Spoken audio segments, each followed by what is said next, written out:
ಕಡೆ ಎಲ್ಲರೂ ಬಿದ್ದಿದ್ದಾರೆ.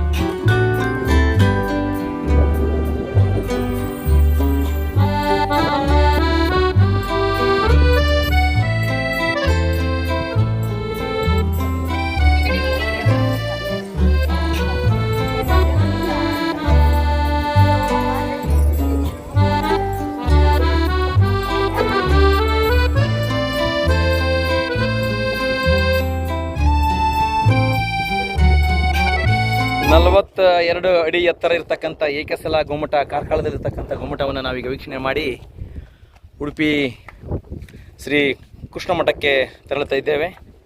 ತಾವು ನೋಡ್ಬೋದು ಕಾರ್ಕಳದ ಪಟ್ಟಣ ವಿಹಂಗಮನ ನೋಟವನ್ನು ಇಲ್ಲಿ ಗಮನಿಸ್ತಾ ಇದ್ದೇವೆ. ಎತ್ತರದಾದಂಥ ಗುಡ್ಡದ ಪ್ರದೇಶದಲ್ಲಿ ಇರಿಜಾರಿನಲ್ಲಿರ್ತಕ್ಕಂಥ ಈ ಒಂದು ಕಾರ್ಕಳದ ಪಟ್ಟಣವನ್ನು ಸುರಸುಂದರವಾಗಿರ್ತಕ್ಕಂಥ ವನ ಸಿರಿಯ ಮಧ್ಯದಲ್ಲಿ ಕಂಗೊಳಿಸುತ್ತಿದೆ ಕಾರ್ಕಳ ಪಟ್ಟಣ. ಭಾಳ ಅತ್ಯುನ್ನತವಾಗಿರ್ತಕ್ಕಂಥ ನಿಸರ್ಗ ಸೌಂದರ್ಯವನ್ನು ಹೊಂದಿದಂಥದ್ದು ನಮ್ಮ ನಾಡು ಕರುನಾಡು.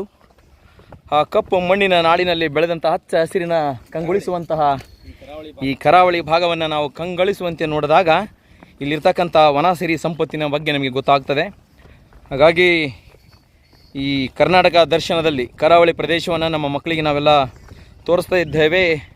ಗತಿಸಿ ಹೋದಂತಹ ಗತ ವೈಭವದ ಇತಿಹಾಸದ ಮೆಲುಕುಗಳನ್ನು ಹಾಕ್ತಾ ಅಂದಿನ ದಿನಮಾನಗಳಲ್ಲಿ ಹೇಗೆ ಈ ಒಂದು ಭಾಗ ನಿರ್ಮಾಣವಾಗಿತ್ತು, ಅಂದಿನ ವಾಸ್ತುಶಿಲ್ಪ ಹೇಗೆ ಮೂಡಿ ಬಂದಿದೆ ಅನ್ನುವಂತಹ ಮಾಹಿತಿಯನ್ನು ಕೂಡ ನಾವು ಈ ಕರ್ನಾಟಕ ದರ್ಶನದಲ್ಲಿ ಮಕ್ಕಳಿಗೆ ತಿಳಿಪಡಿಸ್ತಾ ಇದ್ದೇವೆ. ತಾವು ಈ ಮೊದಲಿನ ವಿಡಿಯೋಗಳಲ್ಲಿ ಗಮನಿಸಿದ್ದೀರಿ. ಬೇಲೂರು, ಹಳೆಬೀಡು 7 ಸುತ್ತಿನ ಕಲ್ಲಿನ ಕೋಟೆಯ ನಾಡು ಚಿತ್ರದುರ್ಗದ ಒಂದು ಭಾಗವನ್ನು ಈಗ ಈ ಪ್ರಕೃತಿಯ ಸೌಂದರ್ಯದ ಮಧ್ಯದಲ್ಲಿರುವಂತಹ ಕಾರ್ಕಳದ ಏಕಶಿಲಾ ಗುಮ್ಮಟವನ್ನು ನೋಡಿ ಮತ್ತೆ ಮುಂದಿನ ಒಂದು ಉಡುಪಿಯ ಶ್ರೀಕೃಷ್ಣ ಮಠಕ್ಕೆ ತೆರಳುತ್ತಾ ಇದ್ದೇವೆ. ಮತ್ತೆ ಮುಂದಿನ ಮಾಹಿತಿಯನ್ನು ನಮ್ಮ ವಿದ್ಯಾರ್ಥಿಗಳೊಂದಿಗೆ ಆ ಉಡುಪಿಯ ಶ್ರೀ ಕೃಷ್ಣ ಮಠದಲ್ಲಿ ಮಾಹಿತಿ ತಗೊಳ್ಳೋಣ. ಅಲ್ಲಿವರೆಗೆ ಧನ್ಯವಾದಗಳು. Thank you.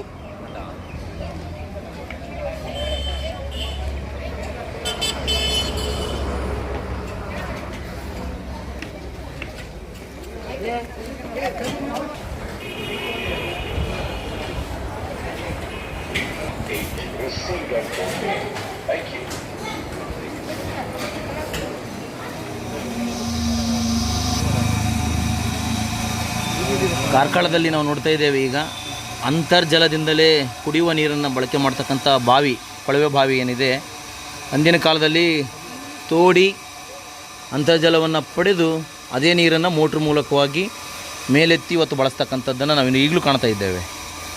ಇದು ಕಾರ್ಕಳದ ಕೃಷ್ಣ ವೈಭವ ಹೋಟೆಲ್ ಮುಂಭಾಗದಲ್ಲಿರ್ತಕ್ಕಂಥ ಬಾವಿ.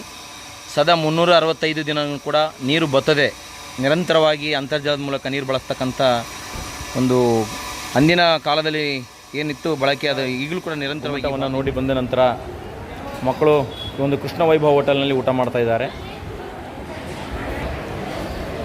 ಭಾಳ ಶುಚಿಯಾದ ರುಚಿಯಾದಂಥ ಊಟ, ಬಹುದೊಡ್ಡದಾದಂಥ ಒಂದು ಹೋಟೆಲ್ಲು, ಭಾಳ ಅತ್ಯುತ್ತಮವಾಗಿರ್ತಕ್ಕಂಥ ಕರ್ನಾಟಕ ಪ್ರವಾಸೋದ್ಯಮ ಇಲಾಖೆ ಭಾಳ ಉತ್ತಮ ರೀತಿಯಲ್ಲಿ ಮಕ್ಕಳಿಗೆ ಒಳ್ಳೆಯ ಪೌಷ್ಟಿಕ ಆಹಾರವನ್ನು ಕೊಡೋದ್ರ ಮೂಲಕ ಉತ್ತಮ ಊಟದ ವ್ಯವಸ್ಥೆಯನ್ನು ಕೂಡ ಮಾಡಿರುವಂಥದ್ದು.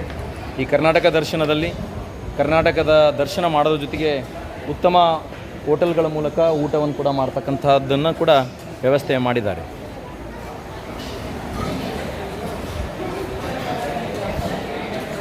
ಇರಲಿ ಇರಲಿ ಇರಲಿ ಇರಲಿ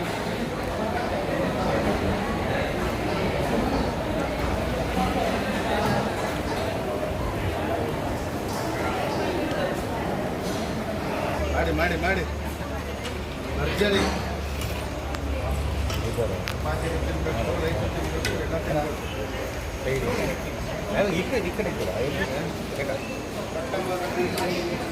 ಈ ಇಲಾಖೆಯಲ್ಲಿನೇ ಮ್ಯಾನೇಜರ್ ಉದ್ಯೋಗಿ ಕೂಡ ಅಲಂಕರಿಸಿ ಇವತ್ತು ನಿವೃತ್ತಿ ಹೊಂದಿದ್ದಾಗಿ ಕೂಡ ನಂತರದಲ್ಲಿ ಈ ಕರ್ನಾಟಕ ದರ್ಶನದಲ್ಲಿ ರಮೇಶ್ ಸರ್ ಅವರು ಈ ಒಂದು ಕರ್ನಾಟಕ ದರ್ಶನದ ಮೇಲ್ವಿಚಾರಣೆ ಮಾಡೋದ್ರ ಮೂಲಕ ನಮಗೆಲ್ಲ ಒಳ್ಳೆ ರೀತಿಯಾದಂಥ ವ್ಯವಸ್ಥೆಯನ್ನು ಕೂಡ ಈ ಒಂದು ಕರ್ನಾಟಕ ದರ್ಶನದಲ್ಲಿ ಕೊಡ್ತಾ ಇದ್ದಾರೆ. ಅವರಿಗೆ ಧನ್ಯವಾದಗಳು. ನಮ್ಮ ಮಕ್ಕಳು ಭಾಳ ಖುಷಿಪಟ್ಟು ಇವತ್ತು ಈ ಕರ್ನಾಟಕ ದರ್ಶನದಲ್ಲಿ ಊಟ, ಇತಿಹಾಸದ ಬಗ್ಗೆ ಮಾಹಿತಿ ಎಲ್ಲದನ್ನು ಕೂಡ ಪಡ್ಕೊಳ್ಳೋದ್ರ ಮೂಲಕ ಈ ವರ್ಷದ ನಮ್ಮ ಹಡಗಲಿಯ BO ಕಚೇರಿಯ ಮೀಡಿಯಾ ನಾಯಕ್ ಸರ್ ಅವರು ಇದರ ಒಂದು ಮೇಲ್ವಿಚಾರಣೆಯನ್ನು ವಹಿಸ್ಕೊಂಡಿದ್ದಾರೆ. ಈ ಒಂದು ತಂಡದ ನೋಡಲ್ ಅಧಿಕಾರಿಗಳಾಗಿ ಭಾಳ ಅತ್ಯುತ್ತಮವಾಗಿರ್ತಕ್ಕಂಥ ಒಂದು ಕರ್ನಾಟಕ ದರ್ಶನ ಮಕ್ಕಳಿಗೆ ಒಂದು ಪಠ್ಯದ ಜೊತೆಗೆ ಪಠ್ಯದಲ್ಲಿ ಏನು ಓದ್ತಾ ಇದ್ದರು, ಇವತ್ತು ಪ್ರಾಯೋಗಿಕವಾಗಿ ಆಯಾ ಸ್ಥಳಗಳಿಗೆ ಭೇಟಿ ಕೊಟ್ಟು ಆ ಇತಿಹಾಸದ ಸ್ಥಳಗಳನ್ನು ಇವತ್ತು ದರ್ಶನ ಮಾಡೋದ್ರ ಜೊತೆಗೆ ಒಳ್ಳೆ ರೀತಿಯಾದಂತಹ ಒಂದು ಕರ್ನಾಟಕ ದರ್ಶನವನ್ನು ಏರ್ಪಡಿಸಿರ್ತಕ್ಕಂಥದ್ದು ನಮ್ಮ ಹಡಗಲಿ ತಾಲೂಕಿನ ಪ್ರೌಢಶಾಲೆಗಳ ವಿದ್ಯಾರ್ಥಿಗಳ ಪಾಲಿನ ಒಂದು ಒಳ್ಳೆಯ ಒಂದು ಅವಕಾಶ, ಸದಾವಕಾಶ ಅಂತಲೇ ಹೇಳ್ಬೋದು. ಹಾಗಾಗಿ ಉತ್ತಮ ರೀತಿಯಾದಂತಹ ಒಂದು ವ್ಯವಸ್ಥೆಯೊಂದಿಗೆ ಇವತ್ತು ಕರ್ನಾಟಕ ದರ್ಶನ ಯಶಸ್ವಿ 2ನೇ ದಿನಕ್ಕೆ ಮುನ್ನುಗ್ತಾ ಇದೆ. ಈ ಒಂದು ಕೃಷ್ಣ ವೈಭವ್ ಹೋಟೆಲಿನ ಸಿಬ್ಬಂದಿಯವರು ಕೂಡ ಒಳ್ಳೆಯ ರುಚಿಯಾದಂತಹ ಒಂದು ಊಟದ ವ್ಯವಸ್ಥೆಯನ್ನು ಕೂಡ ಮಕ್ಕಳಿಗೆ ನೀಡ್ತಾ ಇದ್ದಾರೆ.